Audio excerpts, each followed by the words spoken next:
تو اللہ تبارک و تعالیٰ قرآن مجید میں ارشاد فرماتا ہے جو رب کی بارگاہ میں کھڑا ہونے سے ڈرا اس کے لیے 2 جنتیں ہیں۔ تو ہم اور آپ سوچیں، کیا ہمارے دل میں خدا کا خوف ہے؟ کیا ہمارے دل میں خدا کے لیے ڈر ہے؟ اگر کہیں گے ہاں ہے، تو پھر رب کی ناراضگی سے ہمیں ڈر ہے کہ نہیں؟ ہم گناہ کرتے، گناہ کرنے سے اللہ ناراض ہوتا ہے، گناہ کرنے سے رب ناراض ہوتا ہے، اللہ گناہ کو پسند نہیں کرتا۔ تو اگر ہمیں اپنے رب سے ڈر ہے، خوف ہے، تو پھر ہمیں گناہ چھوڑنا پڑے گا، اس لیے کہ گناہ کرنے سے رب ناراض ہوتا ہے۔ ہمیں ناراض نہیں کرنا بلکہ رب کو راضی کرنا ہے۔ تو اللہ سے ڈرنا، خوف کرنا، یہ خوف خدا ایک نعمت ہے۔ رب کی طرف سے خوف خدا ایک نعمت ہے۔ بعض اوقات آپ دیکھتے ہوں گے کوئی شخص غریب تھا، امیر ہو گیا، مالدار ہو گیا، اب وہ سوچتا ہے میرے پاس سب آ گیا، اس کے دل سے خدا کا خوف بھی نکل جاتا ہے۔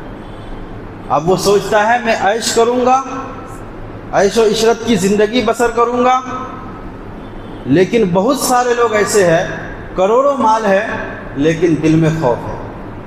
تو خوف خدا یہ ایک اللہ کی نعمت ہے۔ اگر نہیں ہے تو آپ اللہ کا خوف اپنے دل میں پیدا کیجئے۔ اور اللہ کا خوف کیسے پیدا ہوگا؟ ایک دوسرے سے محبت کرنے سے، رشتے توڑنے سے نہیں بلکہ رشتے جوڑنے سے اللہ کا خوف دل میں پیدا ہوتا ہے۔ لوگوں سے حسن و سلوک کرنے سے اللہ کا خوف پیدا ہوتا ہے، اللہ کی مخلوق سے محبت کرنے سے اللہ کا خوف پیدا ہوتا ہے، اور خدمت خلق سے اللہ کا خوف پیدا ہوتا ہے۔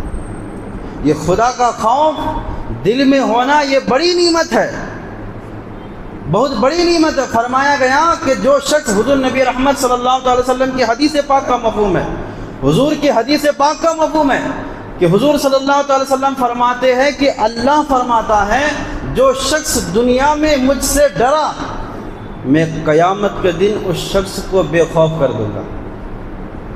جو دنیا میں مجھ سے ڈرے گا، قیامت کے دن میں اسے بے خوف کر دوں گا، اور جو دنیا میں مجھ سے نہیں ڈرا، قیامت کے دن میں اسے خوف میں مبتلا کر دوں گا۔ یہ حضور کی حدیث پاک ہے۔ تو اگر آپ چاہتے ہیں کہ قیامت کے دن خوف نہ ہو، تو پھر آج رب سے خوف کیجیے، آج رب سے ڈریے۔ اور ڈرنا کیا؟ گناہوں سے، گناہوں کو یاد کیجئے، رب کی بارگاہ میں توبہ کیجئے، رب سے ڈریے کہ یا اللہ مجھ سے یہ گناہ ہو گیا ہے، میں تیری بارگاہ میں معافی چاہتا ہوں، یا اللہ یہ گناہ ہم سے ہو گیا ہے۔ اپنے گناہوں کو یاد کر کے رونا، یہی رب کا خوف ہے۔ اور اپنے رب کو یاد کرنا کہ قیامت کا دن ہوگا، میں اپنے رب کا سامنا کیسے کروں گا، تو اسی کو خوف خدا کہتے ہیں۔ جب اس اپنے دل میں خدا کا خوف پیدا کریں گے تو پھر ہوگا کیا؟ میرے نبی پاک صلی اللہ تعالیٰ علیہ وسلم کی حدیث پاک ہے، جو شخص رب کی یاد میں اتنا رویا، صرف اتنا آنسو اس کی آنکھوں سے نکلا کہ ایک مچھر کے پڑ کے برابر یا مکھی کے پڑ کے برابر وہ آنسو ہو، تو قیامت کے دن اللہ تبارک و تعالیٰ اس شخص پر جہنم حرام کر دے گا۔ اللہ اکبر۔ صرف اتنا اگر رب کی یاد میں روئے کہ اس کی آنکھوں سے اتنا آنسو نکلا ہو کہ مچھر کا پڑ کے برابر یا مکھی کے پڑ کے برابر، اللہ اکبر۔ تو اپنے دل میں خدا کا خوف پیدا کرے۔ خدا کا خوف پیدا کرنے سے اللہ تبارک و تعالیٰ خود فرماتا ہے اسے میں 2 جنتیں عطا کروں گا، 2 جنتیں عطا کروں گا۔ حضرت عمر رضی اللہ تعالیٰ عنہ کے دور خلافت میں ایک نوجوان ہے جو 5 وقت نماز کے لیے مسجد میں آتا تھا۔ اب ایک ہی راستے سے 5 وقت آتے جاتے لوگ بھی دیکھتے ہوں گے، تو وہ نوجوان حضرت عمر رضی اللہ تعالیٰ عنہ کے دور خلافت میں نماز پنجگانہ کے لیے مسجد میں آتا تھا، جاتا تھا 5 وقت۔ راستے میں ایک گھر پڑتا اور اس گھر میں ایک لڑکی رہتی تھی، ایک عورت رہتی تھی۔ تو وہ عورت بار بار اس نوجوان کو دیکھتی۔ وہ کہتے ہیں نا کہ بار بار کسی کو دیکھنی نہیں چاہیے، وہ نگاہ جو ہوتی ہے نا، نظر کہا جاتا ہے کہ یہ شیطان کا پہلا تیر ہوتا ہے، نظر شیطان کا پہلا تیر ہوتا ہے۔ اس لیے ہمیں حکم ہے کہ اپنے نگاہوں کی حفاظت کیجیے، اپنے نظر کی حفاظت کیجیے، اور میرے نبی پاک صلی اللہ تعالیٰ علیہ وسلم کی حدیث پاک بھی، اور حضور نے یہ بتایا بھی، اور حضور علیہ السلام کا یہ طریقہ بھی رہا، جب حضور علیہ السلام کسی راستے سے جاتے تو آپ کی نگاہ نیچے ہوتی تھی، آپ کی نظر آپ نیچے دیکھتے ہوئے چلتے تھے۔ یہ تمام اسلاف کا بھی یہی طریقہ رہا ہے، اس لیے کہا گیا نگاہ کو نیچی کر کے چلنی چاہیے، کیونکہ نگاہ یہ شیطان کا پہلا تیر ہوتا ہے۔ بہرحال وہ نوجوان نماز کے لیے آتا جاتا، اور یہ عورت جو ہے بار بار اس نوجوان کو دیکھتی تھی۔ ایک دن اس نے اپنے خادمہ سے کہا کہ وہ جو نوجوان 5 وقت نماز کے لیے مسجد میں جاتا ہے نا، میرے دل میں خواہش ہے کہ میں اس نوجوان سے تنہائی میں ملوں۔ تو اس کی خادمہ نے کہا آپ کی خواہش آج ہی پوری کر دیتے ہیں۔ تو وہ نوجوان عشاء کی نماز کے لیے رات میں آئے، عشاء کی نماز پڑھنے کے بعد واپس گھر کی طرف چلنے لگے تو اس عورت کی خادمہ آئی اور آ کر کے وہ کچھ باتیں کیا کی کہ ہمارے گھر میں کوئی مرد نہیں ہے، کوئی بوجھ والا سامان اٹھانا ہے، اس لیے آپ کی مدد چاہیے، آپ تھوڑا چلیے ہماری مدد کر دیجیے۔ آپ اللہ والے تو جو نیک ہوتے ہیں، سادہ دل کے ہوتے ہیں، وہ لوگوں کی مدد کرتے ہیں۔ تو وہ نوجوان مدد کرنے کے واسطے اس عورت کی خادمہ کے ساتھ چل پڑے۔ جب چلے، جیسے ہی اس عورت کا گھر آیا، وہ اندر گیا، اس عورت نے اندر سے دروازہ بند کر لیا۔ اللہ اکبر، دروازہ بند کر لیا۔ جب یہ منظر اس نوجوان نے دیکھا نا، کیونکہ وہ نوجوان بڑا نیک تھا، وہ آج کل کے ہمارے نوجوان کی طرح نہیں تھے، اس کے دل میں خدا کا خوف تھا، اس کے دل میں نبی کی محبت تھی۔ اور آج کل کے نوجوان تو چوراہوں میں بیٹھ کے جیب میں 1 روپیہ بھی نہیں ہے، 50,000 کا موبائل ہاتھ میں لے کے گھوم رہا ہے اور گانا سن رہا ہے، اور سوچتے ہیں کہ ہم عیاشی کر رہے ہیں، ہم اپنی زندگی کا لطف لے رہے ہیں، یہی جوانی ہے۔ یار جوانی مستانی کا نام نہیں ہے، جوانی آوارگی کا نام نہیں ہے، جوانی انجوائے کرنے کا نام نہیں ہے، بلکہ جوانی اللہ نے اس لیے دیا ہے کہ جوانی میں ہم اپنے رب کو راضی کریں، اور جوانی کی عبادت میرے رب کو پسند بھی ہے۔ اور میرے نبی نے فرمایا انا حبیب اللہ، اے لوگو میں اللہ کا حبیب ہوں، اور میرے نبی فرماتے ہیں شاب الطیب حبیب اللہ، وہ جوان جو جوانی میں توبہ کرے وہ بھی اللہ کا حبیب ہے، وہ بھی اللہ کا حبیب ہے۔ میرے نبی نے فرمایا میں بھی حبیب ہوں اللہ کا، اور جو جوان جوانی میں توبہ کرے وہ بھی اللہ کا حبیب ہے۔ تو جوانی اللہ کو راضی کرنے کے لیے۔ بہرحال وہ جوان بڑا نیک تھا، اللہ نے حسن بھی دیا تھا، چہرے پر نور تھا، بڑا نیک تھا، خدا کا خوف، نبی کی محبت دل میں تھی۔ پھر کیا ہوا، جب اس عورت نے دروازہ بند کر لیا نا، تو وہ نوجوان کانپنے لگا۔ اس عورت نے کہا ڈر کیوں رہے ہو، یہاں کوئی تھوڑی نہ دیکھ رہا ہے، صرف تم ہو، میں ہوں، اور کوئی نہیں ہے، تنہائی ہے، ملاقات ہے، اب کوئی دیکھنے والا نہیں۔ لیکن اس نوجوان کے پاس طاقت بھی تھی، تنہائی بھی تھی، لیکن ایمان یہ تھا کہ میرا رب دیکھ رہا ہے، ایمان یہ تھا کہ اللہ دیکھ رہا ہے۔ اللہ اکبر، وہ کانپنا شروع کر دیا، وہ اپنے اس کا جسم کانپنے لگا۔ جب کانپنے لگا، وہ عورت جیسے جیسے قریب آتی یہ اور بے چین ہوتا، یہاں تک کہ جب وہ عورت اس کے قریب آئی، کہا گیا ہے کہ وہ گش کھا کر زمین پر گر گیا اور وہ بے ہوش ہو گیا۔ اللہ اکبر، وہ تو بے ہوش ہوا، لیکن وہ عورت جو ڈر گئی کہیں مر نہ گیا۔ اس نے اپنی خادمہ کو بلایا کہ یہ جس نوجوان کو تو لائی ہے، یہ نوجوان تو یہاں مر گیا، اب کیا کیا جائے؟ اگر لوگوں کو پتہ چلے کہ ہم نے اس نوجوان کو مارا تو پھر معاملہ بڑھ جائے گا۔ تو دونوں جو ہے اس نوجوان کو پکڑ کر کے پاس میں جہاں لوگ کچرا پھینکتے تھے وہاں لا کر کے اس نوجوان کو پھینک دیا، اور وہ تھا بے ہوش۔ یہ لوگ سمجھے کہ مر گیا ہے۔ تو اب رات ہو، کیونکہ عشاء کا وقت تھا، رات ہوئی، گھر والے انتظار کر رہے تھے، ابھی تک نماز پڑھ کے نہیں آئے۔ اس کے والد صاحب مسجد آئے، دیکھے کہ نہیں ہے، ادھر ادھر تلاش کیے، باپ پریشان ہو گیا۔ پریشان ہونے کے بعد ڈھونڈتے ڈھونڈتے اسی راستے سے جا رہے تھے کہ کچرے کے پاس جو ہے بیٹا پڑا ہوا ہے۔ باپ نے اٹھایا، گھر لے کے گیا، منہ پر پانی کے چھینٹے مارے، ہوش آیا۔ بیٹا کیا ہوا؟ کچرے کے پاس جسم پڑا ہوا تھا اور تمہیں ہوش ہی نہیں تھا۔ اللہ اکبر، اس نوجوان نے سارا واقعہ بیان کیا اپنے باپ کو۔ واقعہ بیان کرتے کرتے جب اس نے یہ بات بتائی نا کہ کوئی عورت مجھے جو ہے اپنے گھر لے کے گئی اور مجھ سے گناہ کرنا چاہتی تھی، یہ بات بتاتے بتاتے پھر سے اس کو وہ گناہ یاد آیا۔ پھر سے اللہ کا خوف اس کے دل میں پھر سے آیا. اس وقت تو بے ہوش ہوا تھا، لیکن ہوا یہ اب خدا کا خوف اتنا تھا کہ اسی خوف میں روح پرواز کر گئی. اللہ اکبر. خدا کے خوف سے روح نکل گئی، جان چلی گئی. اللہ اکبر. جان چلی گئی. تو اب رات کی حالت تھی، رات کا عالم تھا. رات میں ہی باپ نے کفن و دفن کا انتظام کیا. اب اسی نوجوان کے باپ، اسی نوجوان کے جو والد صاحب تھے، یہ روزانہ حضرت عمر فاروق کے پیچھے نماز پڑھتے تھے. اب فجر کی نماز کا وقت ہوا، حضرت عمر فاروق کا دور خلافت کا، حضرت عمر نے نماز پڑھائی. اور حضرت عمر جانتے ہی آپ لوگوں کا جو ہے آپ مشاہدہ کرتے تھے، لوگوں کے گھروں تک پہنچتے تھے کہ کون کیسے ہے. تو جب آپ نے نماز پڑھ کر کے دیکھا، اس نوجوان کا والد اس وقت نماز میں نہیں آیا تھا. جماعت کے ساتھ انہوں نے اس دن نماز نہیں پڑھی. تو آپ نے کسی سے پوچھا کہ وہ جو روزانہ فجر میں جماعت سے پڑھتے ہیں وہ آج کیوں نہیں آئے؟ تو کسی نے کہا حضور اس کا ایک جوان بیٹا تھا، اللہ نے حسن بھی دیا تھا، جوانی بھی تھی، اور جوانی میں ہی اس کا بیٹا کا انتقال ہو گیا. اللہ اکبر. کہا چلو اس سے ملاقات کے لیے جاتے ہیں. حضرت عمر رضی اللہ تعالیٰ عنہ چند لوگوں کے ساتھ اس نوجوان کے جو والد صاحب تھے ان سے ملنے کے لیے گئے. ملنے کے لیے گئے. کہا کیا ہوا؟ کہا ایسے ایسی بات ہے، ایسا واقعہ پیش آیا. تو حضرت عمر نے جب یہ کہانی، جب یہ بات سنی نا، حضرت عمر نے کہ اس نوجوان کی جو موت ہوئی ہے خوف خدا سے ہوئی ہے، تو فوراً آپ کو وہ آیت یاد آئی، وَلِمَنْ خَافَ مَقَامَ رَبِّهِ جَنَّتَانِ. یہ آیت آپ کو یاد آئی. تو آپ نے کہا کہ مٹی ہو گئی؟ کہاں ہو گئی. کہا مجھے اس کے قبر کے پاس لے کے جاؤ.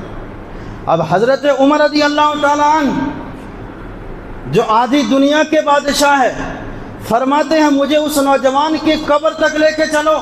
اب اس نوجوان کے جو والد صاحب ہیں اس حضرت عمر امیر المومنین کو ساتھ میں لیتے ہیں، اپنے بیٹے کی قبر تک پہنچتے ہیں. حضرت عمر رضی اللہ تعالیٰ عنہ اس قبر کے سامنے کھڑے ہوئے اور حضرت عمر نے فرمایا اے نوجوان، مجھے معلوم چلا، مجھے پتہ چلا تمہاری موت جو ہے خدا کے خوف کی وجہ سے ہوئی ہے، اور میرا رب ارشاد فرماتا ہے وَلِمَنْ خَافَ مَقَامَ رَبِّهِ جَنَّتَانِ، جو رب کی بارگاہ میں کھڑا ہونے سے ڈرا اس کے لیے 2 جنتیں ہیں. اے نوجوان، اب میں تم سے پوچھنا چاہتا ہوں، کیا رب نے اپنے وعدے کے مطابق تمہیں 2 جنت عطا فرما دیا؟ تاریخ کی کتابوں میں آج بھی یہ الفاظ ملتے ہیں کہ عمر نے کھڑے ہو کر کے اس قبر کے اندر جو نوجوان تھا اس سے پوچھا تھا. اسی وقت قبر کے اندر سے آواز آئی یقیناً میرا رب بھی سچا ہے، میرا رب کا قرآن بھی سچا ہے، میرا رب کا نبی بھی سچا ہے، اللہ نے اپنے وعدے کے مطابق مجھے 2 جنتیں عطا فرما دیا. اللہ اکبر. تو جو شخص رب سے ڈرتا ہے، رب کی بارگاہ میں اس کا مقام بڑھ جاتا ہے، اس کا مقام رب کی بارگاہ میں بڑھا دیا جاتا ہے. اللہ اکبر. تو ہمیں اور آپ کو چاہیے کہ ہم اپنے رب سے ڈریں، اپنے اندر خدا کا خوف پیدا کریں. ہم گناہ سے بچنے کا جذبہ ہمارے اندر ہونی چاہیے کہ ہم گناہ کر رہے ہیں، کہیں رب ناراض تو نہیں ہو رہا ہمارے گناہ کی وجہ سے. اور یہ مومن کی علامت ہے، کسی کے دل میں خدا کا خوف پیدا ہونا یہ مومن کی علامت ہے. میرے نبی پاک صلی اللہ تعالیٰ علیہ وسلم فرماتے ہیں جب کوئی بندہ مومن گناہ کرتا ہے، جب کوئی بندہ مومن گناہ کرتا ہے تو اس کو یہ احساس ہوتا ہے کہ میں ایک پہاڑ کے نیچے آ گیا. یعنی گناہ کرنے کے بعد وہ شرمندہ ایسے ہوتا ہے کہ میں نے رب کو ناراض کر لیا. ایسا لگتا ہے کہ پہاڑ کے نیچے میں آ گیا اور پہاڑ سے مجھے کچل دیا جائے گا، میری ہڈیاں ریزہ ریزہ ہو جائے گی. اس کو یہ احساس ہوتا ہے کہ جب بندہ مومن گناہ کرے تو. اور میرے نبی فرماتے جب کوئی منافق گناہ کرتا ہے تو اس کو ایسا ہی لگتا ہے جیسے کہ بدن پر مکھی بیٹھے. اللہ اکبر. ذرا غور کیجیے، کیا ہمیں احساس ہوتا ہے گناہ کرنے کے بعد کہ ہم نے اپنے رب کو ناراض کر لیا، اب راضی کرنا ہے؟ کبھی ہم نے رب کی یاد میں رویا؟ کبھی ہماری آنکھوں سے رب کی یاد میں آنسو بہے؟ حالانکہ ان آنسو اگر رب کی بارگاہ میں بہائیں گے تو بڑی قیمت ہے. حدیث پاک میں آتا ہے کہ میرے نبی پاک صلی اللہ علیہ وسلم فرماتے ہیں قیامت کا دن ہوگا، کچھ لوگ ہوں گے جہنم کی آگ ان کی پیچھا کر رہی ہوگی، جہنم کی آگ پیچھا کر رہی ہوگی. میرے نبی کی حدیث پاک ہے وہ لوگ کہیں گے اے جہنم کی آگ تمہیں نمازوں کا واسطہ ہمیں نہ جلا، اے جہنم کی آگ رک جا، لیکن آگ رکے گی نہیں. پھر وہ کہیں گے ہم نے جو دنیا میں روزے رکھے ان روزوں کا واسطہ تو بجھ جا، وہ جہنم کی آگ نہیں بجھے گی. پھر کہے گا ہم نے جو دنیا میں عبادتیں کی ان عبادتوں کا واسطہ تو بجھ جا لیکن وہ آگ نہیں بجھے گی۔ میرے نبی فرماتے ہیں اتنے میں حضرت جبرائیل ایک کٹورا لے کر کے آئیں گے، اس میں تھوڑا سا پانی ہوگا، میرے نبی کو دیں گے، میرے نبی فرماتے ہیں وہ پانی جبرائیل مجھے دیں گے، میں وہ پانی جو ہے جہنم کی آگ میں چھڑک دوں گا، اب وہ جہنم کی آگ بجھ جائے گی۔ پھر میں حضرت جبرائیل سے پوچھوں گا اے جبرائیل ذرا یہ بتاؤ کہ اس جہنم کی آگ کو ہوا کیا ہے؟ ان لوگوں نے نمازوں کا واسطہ دیا، جہنم کی آگ نہیں بجھی، روزوں کا واسطہ دیا، یہ آگ نہیں بجھی، حج اور زکوٰۃ دنیا کی ساری عبادتوں کا واسطہ دیا گیا، یہ آگ نہیں بجھی۔ اس کٹورے میں یہ کون سا پانی تھا کہ چھڑکتے ہی یہ آگ بجھ گئی ہے؟ اس وقت حضرت جبرائیل عرض کریں گے یا رسول اللہ یہ کوئی عام پانی نہیں ہے، آپ کی امت جو خوف خدا سے دنیا میں روئے ہوں گے یہ وہی آنسو ہے۔ اللہ اکبر۔ تو خوف خدا سے جب رویا جائے ان آنسوؤں میں اتنی طاقت ہے کہ جہنم کی آگ کو بھی بجھا دیتا ہے۔ تو ذرا سوچے کہ ہم نے کبھی رب کی یاد میں رویا؟ آج تو ہمیں کوئی برا بھلا کہے تو ہم رونے لگتے ہیں، ہمارا کوئی دل دکھائے تو رو دیتے ہیں، کوئی ہم کو گالی دے دے تو ہم رو دیتے ہیں، اور ہماری قوم کی بات تو مت پوچھیے، فلموں کو دیکھ کر کے لوگ روتے ہیں، سیریلوں کو دیکھ کر کے لوگ روتے ہیں، ہیرو ہیروئن کی جدائی کے منظر کو دیکھ کر کے لوگ رونے لگتے ہیں۔ اور آپ لوگ بھی دیکھے ہوں گے آج کل کچھ ویڈیوز، ایک مووی آئی ہے اس کے ویڈیوز آتے ہیں اور لوگ دیکھ کر کے روتے ہیں۔ یار ذرا اپنے دل پر ہاتھ رکھ کے سوچو، ایک فلم ہیرو ہیروئن کی جدائی کو دیکھ کر کے تم روتے ہو جو چند پیسے کے لیے اسکرین کے سامنے آ کر چند پیسے کے لیے وہ ایکٹنگ کرے اور اس ایکٹنگ نے تمہیں رلا دیا۔ اور کبھی رب کی یاد میں تم نے رویا؟ کبھی خدا کے احسانات کو تم نے یاد کیا؟ کیا کبھی نبی کے احسانات کو تم نے یاد کیا؟ خدا کے خوف سے کبھی تمہارے آنکھوں میں آنسو آئے؟ نہیں یار، فلموں کو دیکھ کر کے رو گے تو یہی آنسو کہیں تمہارے جہنم میں جانے کا سبب نہ بن جائے، لیکن اگر خدا کی یاد میں رو گے تمہارے آنکھ سے آنسو کا قطرہ بعد میں گرے گا، پہلے اللہ اس بندے کی مغفرت فرما دیتا ہے جب کوئی خدا کی یاد میں روتا ہے۔ تو ہم اور آپ ذرا غور کریں، فکر کریں کہ ہمیں خدا سے اگر ڈر ہے تو ہمیں رونا کیوں نہیں آتا؟ افسوس کریں تو اپنے دل میں خدا کا خوف پیدا کریں، گناہ سے بچنے کا جذبہ پیدا کرے، گناہ سے بچنے کا شوق لائے۔ تو جب کوئی بندہ رب سے ڈرتا ہے تو اس کا مقام رب کی بارگاہ میں خاص ہو جاتا ہے۔ ایک کتاب میں نے ایک حدیث پاک پڑھی کہ ایک نوجوان ایک دکان میں کپڑے کا کاروبار کرتا تھا، مزدوری کرتا تھا، دکان کسی اور کی تھی، وہ نوجوان مزدوری کرتا تھا۔ تو ایک دن ایک عورت کپڑا خریدنے کے لیے آئی، اور جو دیندار نوجوان ہوتے ہیں نا اس کے چہرے پر نور ہی ایسا ہوتا ہے۔ تو ایک عورت کپڑا خریدنے کے لیے آئی، اس نے اس نوجوان کو دیکھا، اس دکان کے مالک سے اس نے کہا، بہت سارا کپڑا وہ خرید لیا، خریدنے کے بعد کہا کہ میں یہ کپڑا نہیں لے جا سکتی، اس نوجوان کو کہو کہ یہ میرے گھر تک یہ سامان پہنچا دے۔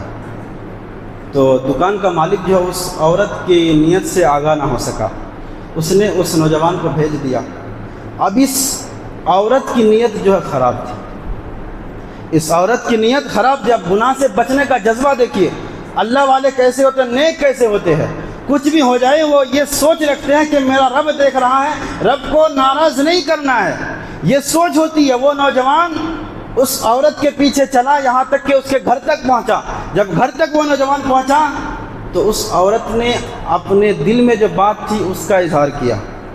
تو اس نوجوان نے کہا نہیں، ایسا نہیں ہو سکتا، ایسا نہیں ہو سکتا، میرے دل میں نبی کی محبت ہے، اس دل کو میں گندہ نہیں کر سکتا، میرے دل میں خدا کا خوف ہے اور میرا رب دیکھ رہا ہے، میں اس دل کو گندہ نہیں کر سکتا۔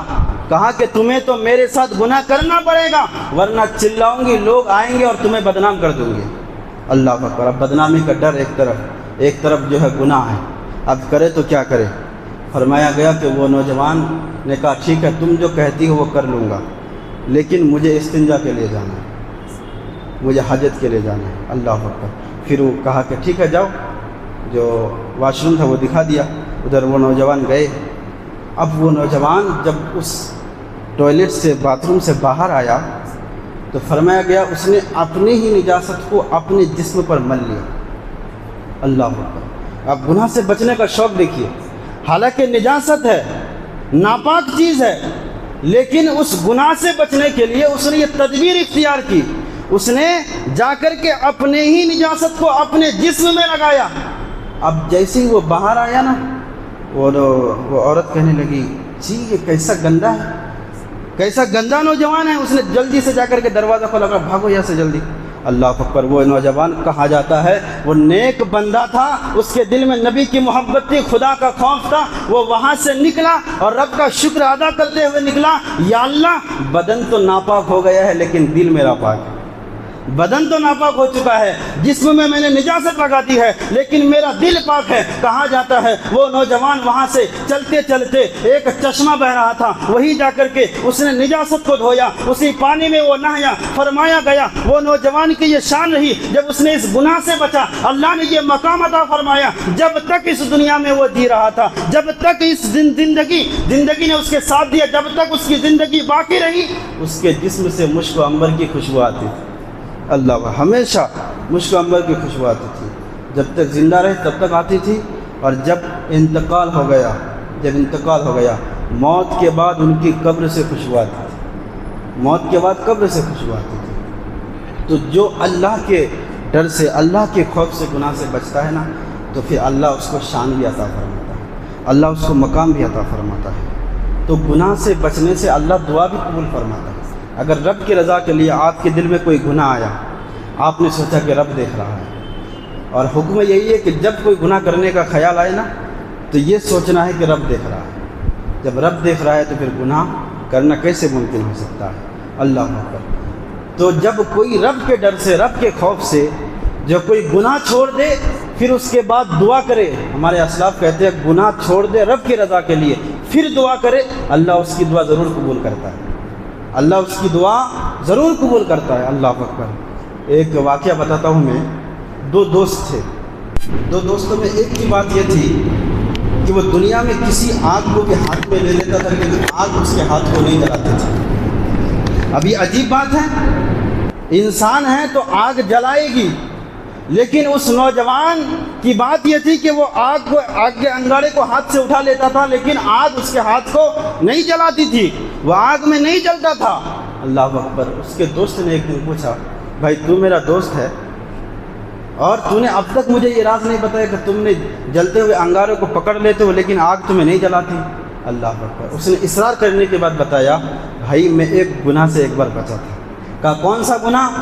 کہا کہ میں جوان تھا، جوانی کی دہلیز پہ میں قدم رکھا تھا، میرے گاؤں میں، میرے محلے میں ایک خوبصورت حسین لڑکی تھی، مجھے اس پر دل آیا، لیکن ہوا یہ کہ چند ہی دن میں اس لڑکی کی شادی کہیں اور ہو گئی، چند ہی دن میں۔